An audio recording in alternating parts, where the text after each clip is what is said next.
Bonjour, c'est Ursule encore. On est le 25 janvier 2020.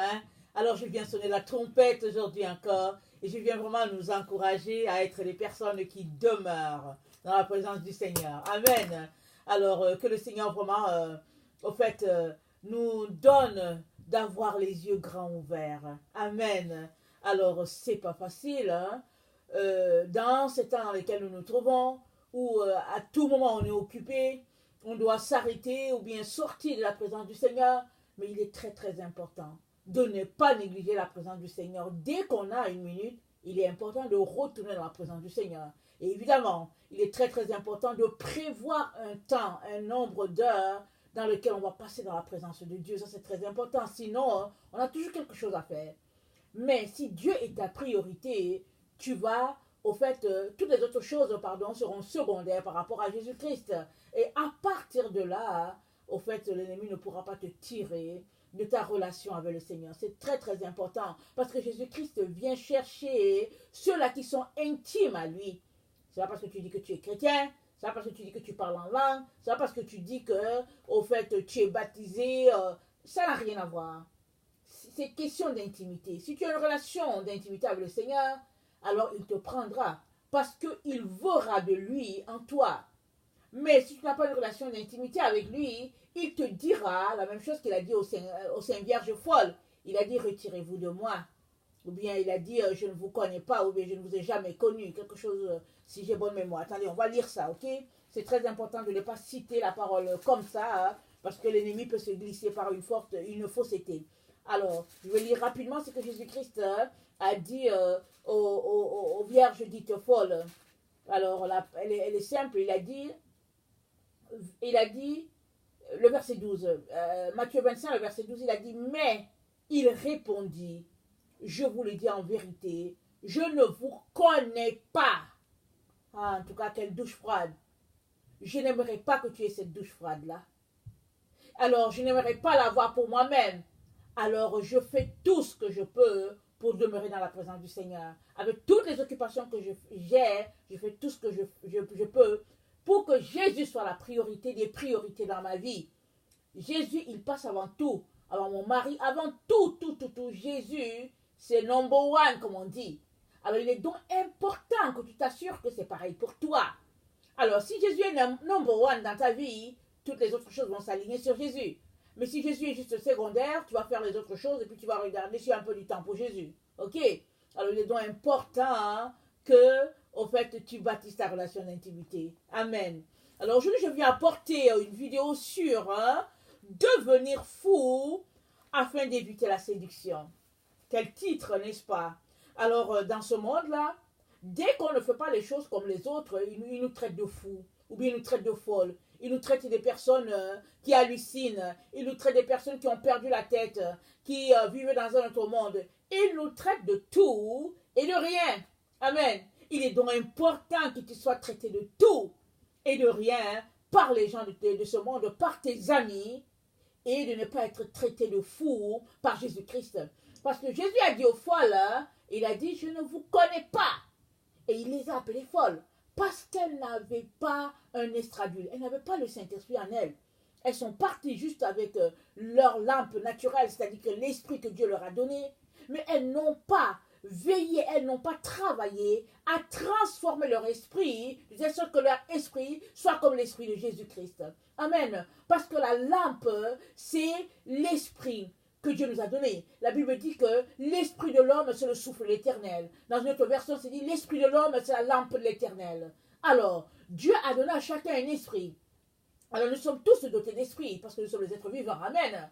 Alors, il nous revient de travailler chaque jour de manière à rendre notre esprit conforme à l'esprit du Seigneur Jésus-Christ. Amen. C'est ça que Marie a fait. Alors, elle a rendu son esprit tellement conforme que c'est son esprit qui a, au fait, l'esprit était tellement préparé que le Saint-Esprit n'avait pas le choix que de venir loger dans ce récipient. Amen. Extraordinaire. Marie a transformé son esprit et il est rendu conforme à un récipient que Dieu pouvait utiliser. pareil pour toi et moi. Nous sommes appelés à transformer notre esprit, de telle sorte que nous soyons le récipient que Dieu avait déjà prévu au fait d'utiliser sur cette terre. Amen. Alors, il est donc important que tu puisses connecter à ta destinée. Parce qu'une fois que tu vas connecter à ta destinée, c'est là aussi que tu deviendras libre. Amen. Et vous savez quoi? Satan craint toutes ces personnes-là qui connaissent ce pourquoi ils sont sur la terre. Amen. Alors, je prie que tu puisses connecter à ta destinée. Alléluia. Moi, j'ai connecté à la mienne. Alors, depuis le jour que j'ai connecté à la mienne, je suis... en tout cas, je n'arrête pas d'aller creuser pour savoir qu'est-ce qu'il y a encore en dedans. Jusqu'à ce que je puisse vraiment, comment on appelle ça, accoucher, si on peut le dire comme ça, accoucher ce que Dieu a mis en moi. Amen. Parce que Dieu a planté en chaque personne une semence. Et cette semence-là, elle a appelé à se développer. Parce qu'une semence, c'est comme un œuf. Et puis cet œuf-là a appelé à se développer pour devenir quelque chose, au fait, quelque chose de concret. Parce que si Dieu a mis des semences en nous, c'est pour que nous puissions, au fait, faire grandir ces arbres-là. Alors Jésus est l'arbre par excellence.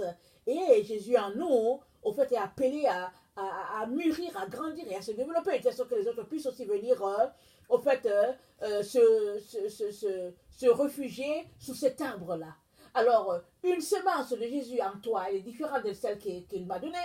Elle est différente de celle de l'autre, mais elle est appelée à se développer. Amen. Que le Seigneur nous donne de réaliser que s'il y a un travail que nous sommes appelés à faire sur cette terre, c'est bien de faire grandir, au fait, cette semence-là en nous, de telle sorte que nous soyons conformes à ce que nous étions quand nous étions dans sa présence. Amen. Nous étions des êtres dans la présence du Père. Nous étions des êtres de lumière. Il nous a envoyés sur cette terre. Nous avons oublié, la mémoire nous a manqué, et puis nous avons perdu. Au fait, une fois entré dans la voûte terrestre, on a tout oublié. Mais si tu es quelqu'un qui marche dans la présence de Dieu, qui l'enquiquine à tous les jours pour savoir ce pourquoi tu es là, le Père ne manquera pas de te communiquer ta mission. Amen. À partir du moment où tu auras ta mission, je peux te garantir que plusieurs personnes vraiment seront bénies. Ils auront la vie à travers toi. Alors je prie que tu aspires à injecter la vie à plusieurs personnes. Amen. Ça c'est très très important. C'est alors que le Père sera glorifié si c'est ce que tu fais. Et puis tu seras comme Jésus, un petit Christ. Amen. Très très important.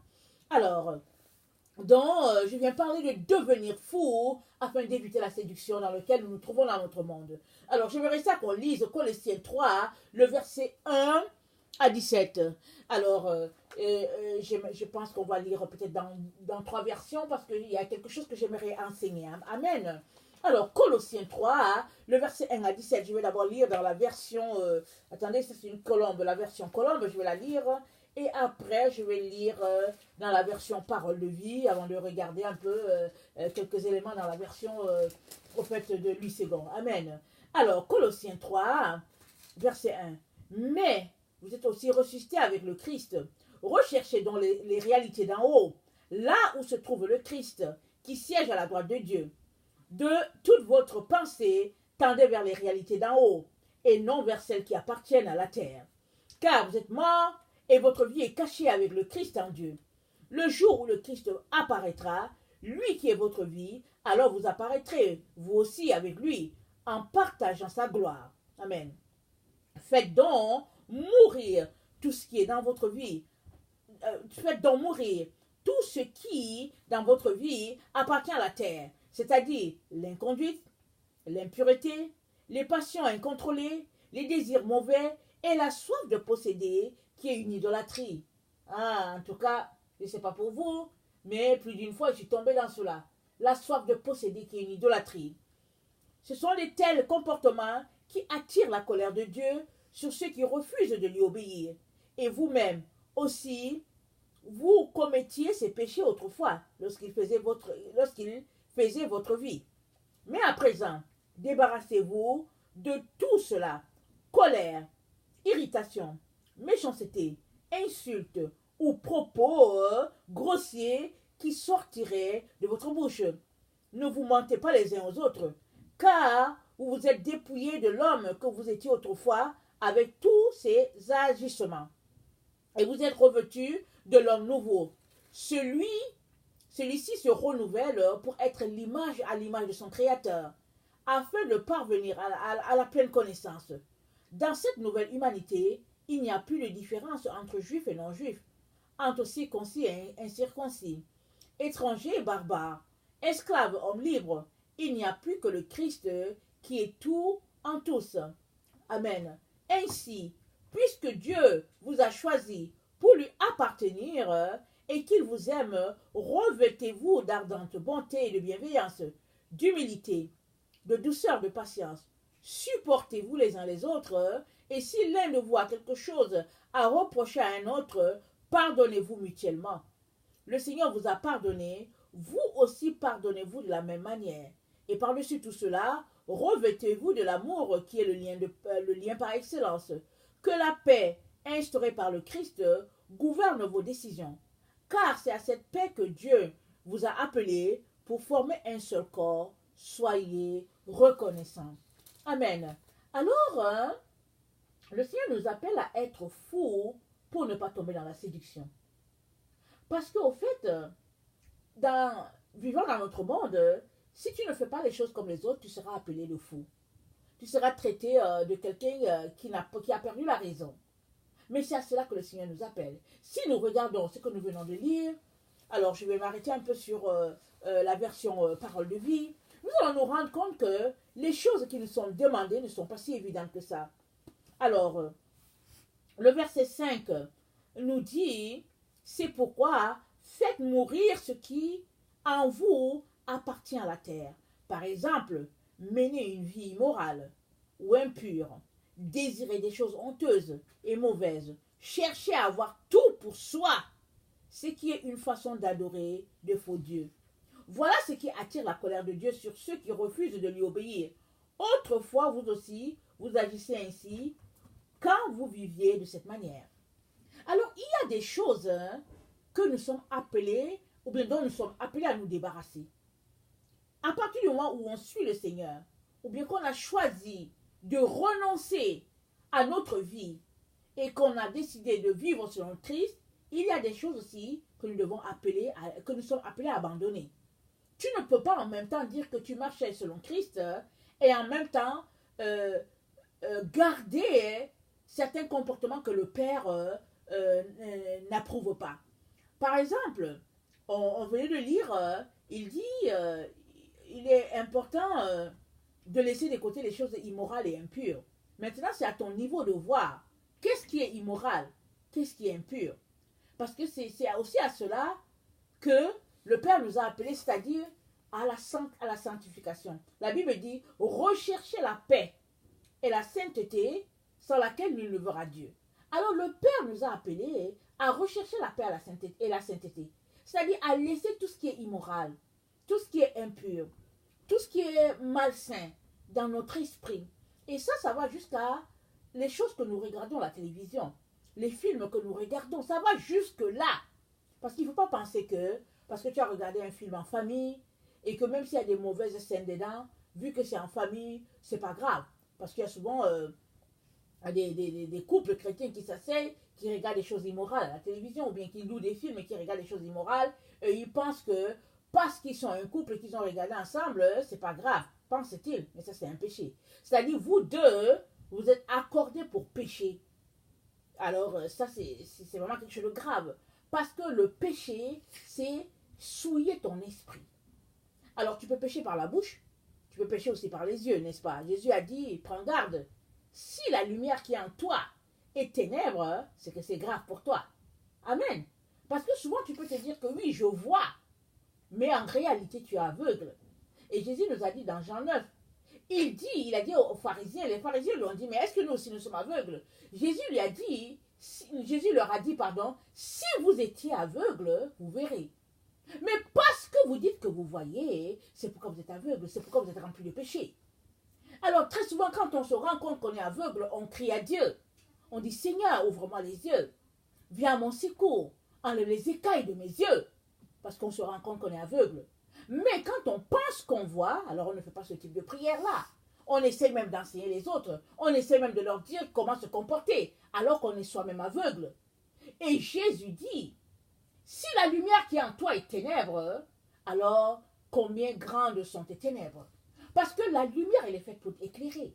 Elle est faite pour te montrer le sentier. La Bible dit que la parole de Dieu est une lampe à nos pieds, une lumière sur notre sentier. Alors, quand tu marches, la parole de Dieu, elle éclaire tes pieds, et puis sur le sentier, elle l'illumine. De telle sorte que tu ne marches pas dans les ténèbres, tu ne te retrouves pas dans le buisson. Amen. Et la nuit, quand tu es en train de marcher, que tes pas sont éclairés, au fait, tu sais où tu t'en vas. Et la Bible nous dit que la parole de Dieu est une lampe à nos pieds et une lumière sur notre sentier. Maintenant, si la lumière qui dirige tes pas est ténèbres, alors c'est grave pour toi. Alors Jésus-Christ t'encourage à tout faire pour que la lumière qui est en toi, c'est-à-dire que ta source, au fait, soit uniquement celle de Dieu. Parce que la seule source qui est claire, qui conduit dans la félicité, c'est la source divine. C'est la lumière qui vient d'en haut. Et cette lumière-là, c'est Jésus-Christ. Parce que Jésus a dit quoi? Je suis la lumière du monde. Et quiconque vient à moi, il sera éclairé. Il ne se perdra pas, parce que Jésus est cette lumière-là. Et Jésus dit, au fait, il dit, Jean a été envoyé pour rendre témoignage à la lumière. Il dit aux pharisiens, mais vous avez voulu juste vous éclairer 1 heure à sa lumière. Et moi, Jésus, dit-il, je suis la véritable lumière. Et parce que la lumière de Jésus, elle est beaucoup plus grande que celle de Jean. Et Jésus dit, il est important que cette lumière-là fasse partie de ta vie. Et que ce soit cette lumière-là qui dirige tes pas. Et pour que cette lumière-là dirige tes pas, il est important que toi aussi tu fasses ta part. Que tu choisisses de laisser de côté certaines choses que le Père n'agrée pas. Alors ce n'est pas vrai que tu as donné ta vie à Jésus et puis bon, tu t'attends à ce que Jésus fasse tout pour toi. Oui, il a tout fait. Il a payé à Golgotha de sa vie. Et quand il a fini, il a dit tout est accompli. Il a dit d'abord, il a dit Père, pardonne-leur, ils ne savent pas ce qu'ils font. Parce que quand les gens le clouaient, crachaient sur lui, ils l'ont traité de la façon la plus ignoble. Jésus a pardonné l'humanité. Dieu merci qu'il a pardonné. Béni soit l'Éternel parce qu'il a pardonné. Parce que sinon on ne serait pas sauvé aujourd'hui. Donc Jésus a pardonné parce qu'il ne savait pas ce qu'il faisait. Et maintenant qu'il a pardonné, il a dit tout est accompli. Jésus a tout accompli pour que toi aussi tu puisses accomplir ta part. Mais malheureusement, dans le milieu chrétien, qu'est-ce qui se passe? C'est que Jésus a tout accompli et plusieurs restent là, ils mènent une vie de péché. Ils se délectent dans le péché et ils disent qu'ils sont sauvés par grâce. Alors, mais c'est tellement insultant vis-à-vis de Dieu que la grâce de Jésus soit une source, soit rendue une source de péché pour plusieurs. Si Jésus, Dieu en personne, n'a pas péché sur cette terre, il est en train de te dire que toi aussi, tu peux ne pas pécher. Il a payé, il a tracé le chemin pour que tu ne puisses plus pécher. Mais c'est à toi de choisir, de te débarrasser de toutes ces choses-là qui te conduisent loin de la présence de Dieu. À cela, Paul nous parle, il nous donne des directives dans Colossiens. Il nous dit, voilà ces choses-là que nous sommes appelés à laisser. Amen. Alors, je vais regarder rapidement dans Louis II. Alors, dans Colossiens 3, c'est dit, faites donc mourir les membres qui sont sur la terre, l'impudicité, l'impureté, les passions, les mauvais désirs, la cupidité, qui est une idolâtrie. Amen. Et puis, ça nous dit que, maintenant, le verset 8, renoncez à toutes ces choses. Et c'est quoi? Il y a la colère, il y a l'animosité, il y a la méchanceté, il y a la calomnie, il y a les paroles déshonnêtes qui pourraient sortir de notre bouche. Et nous sommes appelés à renoncer. C'est une lutte constante. On n'est jamais arrivé.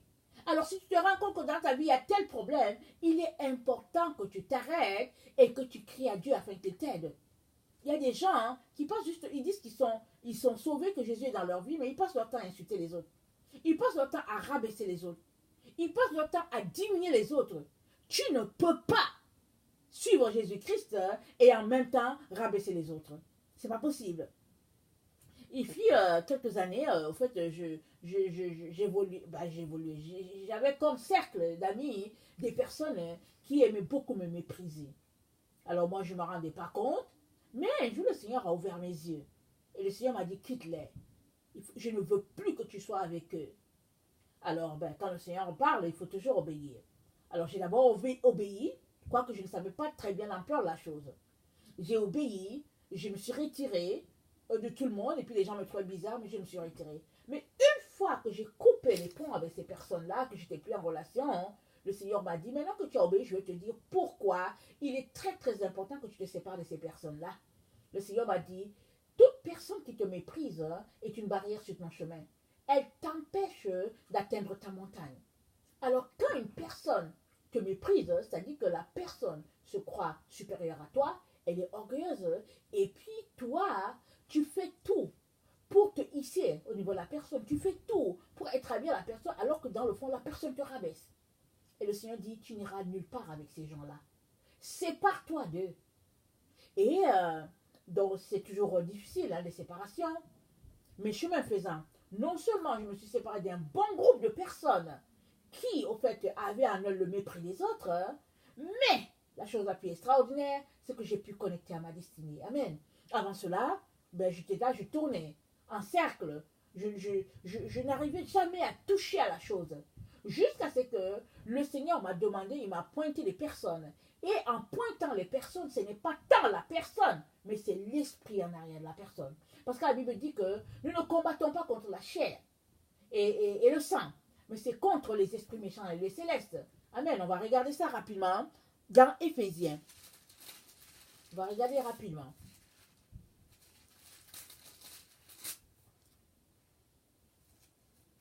Ok. Dans Éphésiens, c'est dit, Éphésiens 6, le verset 12, car nous n'avons pas à lutter contre la chair et le sang, mais contre les dominations, contre les autorités, contre les princes de ce monde des ténèbres, contre les esprits méchants dans les lieux célestes. C'est pourquoi prenez toutes les armes de Dieu afin de pouvoir résister dans les mauvais jours et tenir ferme après avoir tout surmonté. Après avoir tout surmonté, nous sommes appelés à tenir ferme. Alors si nous sommes des personnes qui avons opté de suivre Jésus-Christ et d'aller jusqu'au bout, non seulement avons-nous un cheminement à faire ou bien une distance à faire, une fois que nous savons que cette distance est atteinte, que nous avons touché la chose que le Seigneur aimerait qu'on touche pour connecter à notre destinée, maintenant nous sommes appelés à tenir ferme.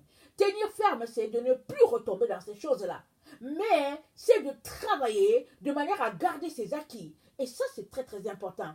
Il dit, ayez à vos reins la vérité pour ceinture, revêtez-vous la cuirasse de la justice, mettez pour chaussures à vos pieds le zèle que donne l'évangile de paix, prenez par-dessus tout cela le bouclier et la foi avec lequel vous pourrez éteindre les traits enflammés de l'ennemi. Prenez aussi le casque du salut et l'épée de l'esprit qui est la parole de Dieu. Nous avons besoin de toutes ces armes-là afin de tenir ferme dans les temps dans lesquels nous nous trouvons. Ça, c'est très très important. Mais c'est à toi de travailler pour que cela soit possible dans ta vie. C'est à toi de travailler pour posséder tout cela.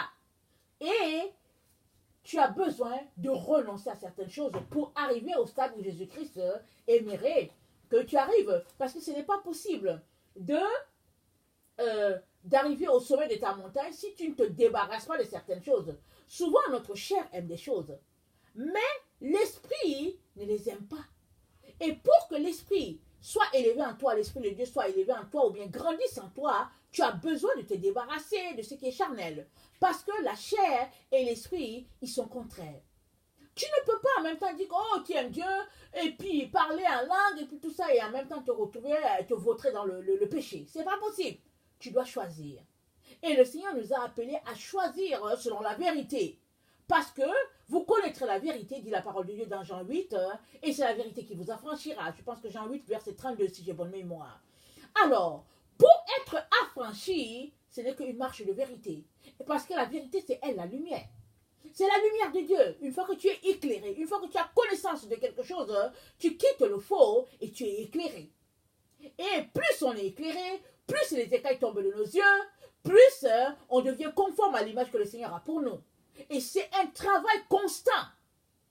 Alors si aujourd'hui tu décides que tu vas te débarrasser de certaines choses, mais que demain tu décides de les garder, les choses que le Père n'aime pas, alors tu n'es pas avancé.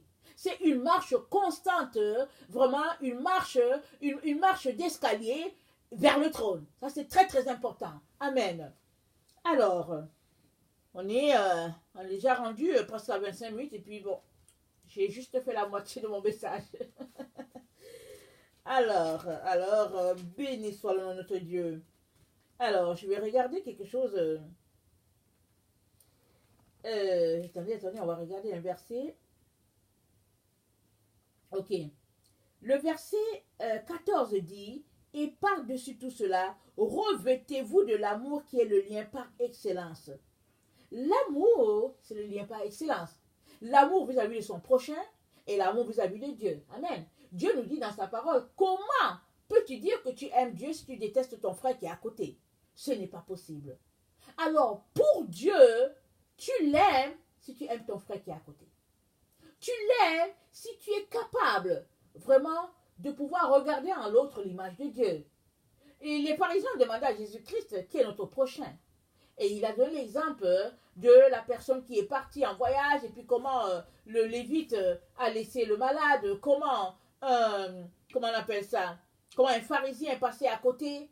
Et les Samaritains sont des personnes dont les Juifs se moquaient tout le temps. C'est un Samaritain qui s'est occupé du blessé. Il a pris soin du blessé, il l'a laissé dans une auberge et il a donné de l'argent, il a dit au monsieur, occupe-toi de lui. Et quand je reviendrai, si je te dois encore quelque chose, je te payerai. Et Jésus a dit, c'est ça ton prochain. Le prochain, c'est la personne qui est comme toi, c'est-à-dire, fais à ton prochain ce que tu aimerais qu'on te fasse. C'est ça la loi d'amour, de l'amour. C'est ça la règle d'amour. Alors, si tu n'es pas prêt à aimer l'autre comme toi-même, alors crie à Dieu. Crie à Dieu afin que du secours te soit venu, afin que du secours te vienne. Parce que tu es appelé à aimer l'autre comme toi-même. Parce que Jésus t'a aimé ici. Amen. Et ce n'est que comme ça que tu pourras te débarrasser de toutes ces choses-là que le Père n'aime pas. Parce que si tu es quelqu'un qui n'aime pas ton prochain, alors ça veut dire que tu n'aimes pas Dieu. Et Satan aura son emprise sur toi. Tu auras beau dire que je veux me débarrasser du mensonge, le mensonge aura une emprise sur toi. Tu auras beau dire que je veux me débarrasser de la cupidité et de l'idolâtrie, ça aura une emprise sur toi. La seule manière pour toi de pouvoir être vraiment à l'abri de toutes ces choses-là, c'est de pouvoir aimer le Seigneur ton Dieu de tout ton cœur, de toute ton âme, de toute ta force, de toute ta pensée et d'aimer ton prochain comme toi-même. Parce que toute la Bible se résume en ces 2 commandements, dit la parole de Dieu. Alors, quand on s'arrête, on sait que c'est une relation verticale vers le trône, aimer Dieu, et une relation horizontale, aimer son prochain. Et ça, c'est dans tous les domaines. Alors, c'est d'arrêter la manipulation, d'arrêter le mensonge, d'arrêter le mépris, d'arrêter en tout cas la moquerie. C'est tout un package. C'est un seul paquet. Tout cela, c'est dans un seul. Parce que la Bible parle du fruit de l'esprit. Ce n'est pas les fruits de l'esprit. C'est le fruit de l'esprit. Il y a l'amour, la patience, la tempête. Tout est dedans dans le fruit. Alors, le fruit a différentes facettes. Je pense qu'il y a peut-être 9 quartiers dans ce fruit-là. Il y a différentes facettes. Mais c'est le même fruit. Tu ne peux pas dire que tu aimes ton frère et puis de l'autre côté, tu es intempérant. Ce n'est pas possible. Si tu décides de marcher selon l'esprit, alors tu es appelé à développer le fruit de l'esprit en toi. Et cela demande que vraiment tu puisses craindre Dieu et vivre et marcher selon son esprit, c'est-à-dire la lumière qu'il nous a donnée. Parce que l'esprit de Dieu, c'est la lumière de Dieu en nous. Il a dit, je ne vous laisserai pas orphelin. Je vous donnerai un autre consolateur. Et quand il viendra, il vous enseignera toutes choses.